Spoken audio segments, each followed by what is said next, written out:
అయితే ఏ నియోజకవర్గంలోనైనా ఒక కొత్త వ్యక్తి కానీ వచ్చినట్లయితే మనం చూసాం. మనం 2024 ఎలక్షన్కి ముందు పవన్ కళ్యాణ్ గారు పిఠాపురం వెళ్తే ఆ పిఠాపురంలో ఉండే తెలుగుదేశం వ్యక్తులు ఎంతోమంది రాజీనామా చేశారు.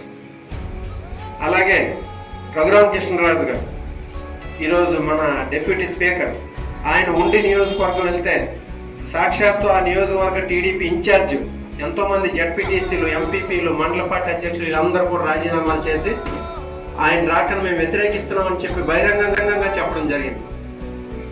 కానీ నా అదృష్టం జగన్మోహన్ రెడ్డి గారి తాలూకా ఆశయాలు, ఆయన తాలూకా ఆశీస్సులు, ఆయన మనకి ప్రజలకి చేసినటువంటి మంచి, ఒక్క కార్యకర్త కానీ ఒక్క వార్డు మెంబర్ కానీ నా రాకను వ్యతిరేకించకుండా అందరూ సహకరించి నన్ను మనస్ఫూర్తిగా మీ ప్రతి ఒక్కరు కూడా నా శిరస్సు వంచి నమస్తమాంజలి తెలియక